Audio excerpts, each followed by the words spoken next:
Tonight we are going in depth on the new bond proposal that will be front and center at the Tulsa Public School Board meeting tomorrow night. Tuesday, board members are expected to finalize the package and send it to voters for an April election. Here are the four parts of that bond that will total $600 million. It will not increase taxes.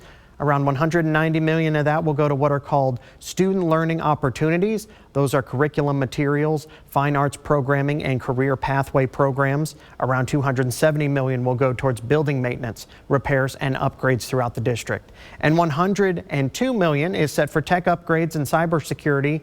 And around $25 million goes towards replacing aging school buses and other old fleet vehicles, and will also reintroduce on-site driver's ed for students throughout the district. Joining me on the program tonight to speak unedited about the bond is Tulsa Public School Superintendent Dr. Ebony Johnson with details on where that money will go. Back on the program with me is Tulsa Public School Superintendent Dr. Ebony Johnson to talk about what is in the bond package that should be finalized tomorrow. Is that correct? Absolutely. That's definitely our goal. We're putting it before our board members so that they can actually make a vote and decide if we're going to move forward with our bond propositions and proposals so that the community can vote. Let's talk about, you've got four areas, is that correct? Let's do a quick rundown of what that entails. Absolutely. We're very focused again on ensuring that we have all of the curricular materials, all of the learning opportunities for our students.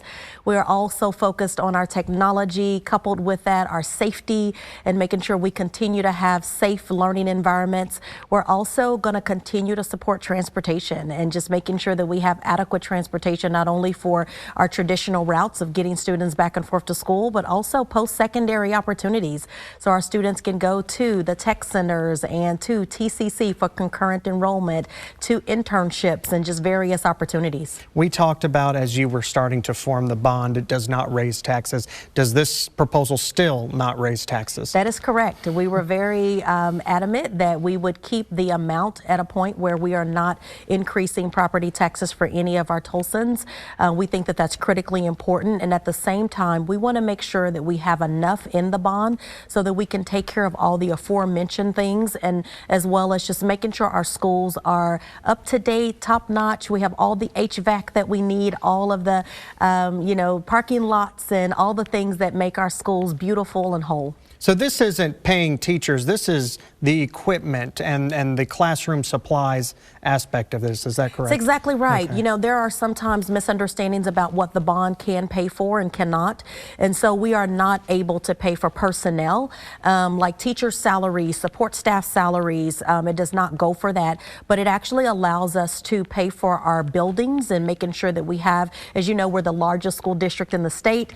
We have over 77 plus campuses. And so it's very important that we keep those campuses not only up to date with all of the equipment that's needed to run those campuses, the safety that's needed, the roofs, the HVAC and computers and all those things, but we just want to make sure that we have an appropriate bond in order to take care of a learning environment that our students will thrive from. We will be able to do things like driver's education, so that's a part of our package because our students ask for that and we want to make sure we give them, you know, what they've asked for in that regard. And we're also, you know, building out career pathways for our young people so that we can partner with business and industry and bring those businesses and industry inside of our high schools so that our students have various choice. So this bond will be able to take care of those things and continue to make sure our district is thriving. What I found interesting, and if I misread, just go ahead and correct me. This is unedited, but I did see, you know, band uniforms and things like that. So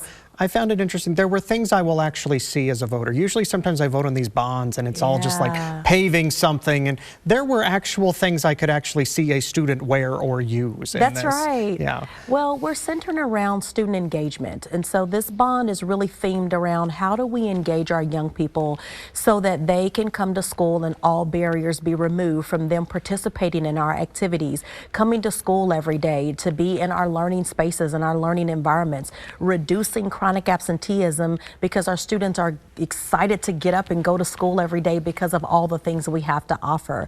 What we found is that several of our students have mentioned that they would love to be, actually more than several, many of our students have mentioned they would love to be a part of our extracurricular activities, and our parents want them to be a part of it, but they just couldn't always afford some of the uniforms and some of the camps and some of the things that we would have for students to participate in. The cost of those would be way too much for our families.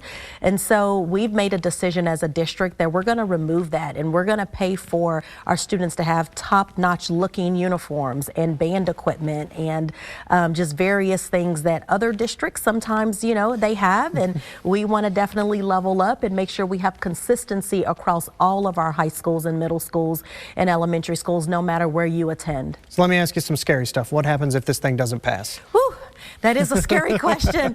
Well, we're going to continue with school.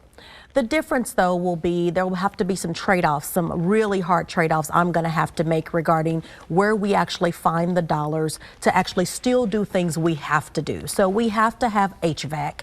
We have to have, new roofs. We have to have updated buildings. We have to have curriculum for our students. And so a lot of those dollars that we would typically get from bond dollars, we would have to take that out of the general fund account. And our general fund account is our operating budget, and that's how we continue to keep our schools moving as well. That's the bulk of our budget, where we actually pay teacher salaries, we pay support staff salaries. And unfortunately, if we have to take money from general fund, that's the less amount of money that we can spend on personnel. And we can't give, increases and, cost of living adjustments and raises because those dollars will have to go to maintain our buildings. There was, and this was not under your administration, this was previous administration, but obviously there was some financial malfeasance in TPS. What do you say to a voter who might be a little gun shy about giving TPS some money after everything that has happened? Yeah, I want to say to the voters and to our Tulsans, we owe it to you to make sure you know all the work we've done to tighten up our practices and ensure full transparency on our work. Upon coming into the superintendency, I made the decision that I would take the audit that was given to us by the state auditor's office and really dissect that to a point where we've brought in additional levels of support, our own internal auditing system. We've also brought in, an organization who's come and looked at all of our bond practices and just really picked it apart to see where are some areas that we're doing really, really well, and then where are some areas that we have some liability and some need for support there, so that we are not in a position where we have some malpractice. And so I feel really good about where we are today, all the work that's going into the monitoring, the overseeing, the practices that we have in place. We also have a bond oversight committee that we have full trust in, that they're going to work directly with both my office as well as our bond department to make sure that everything is operating in the right way and in a way in which it's honest, it's transparent, it's where we are being fiscally responsible with all of our taxpayers' dollars.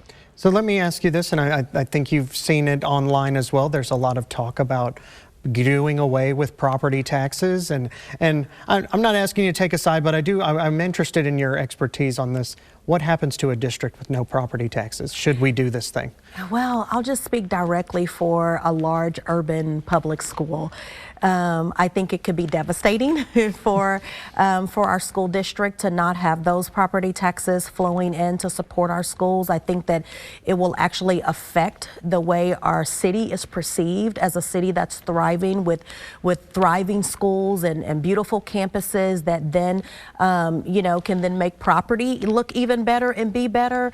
I think that there's a lot of money that our schools need in order to continue to be featured and to continue to stand strong. And so I think that it could put a public school like a Tulsa Public Schools in a really, really difficult situation financially if we're not able to continue to use those property taxes to keep our schools, our community schools, up and going and running and thriving. Dr. Ebony Johnson, thank you for stopping by. I appreciate it. Thank you. Thank you for having me always. We'll be watching the vote tomorrow night. Thank you.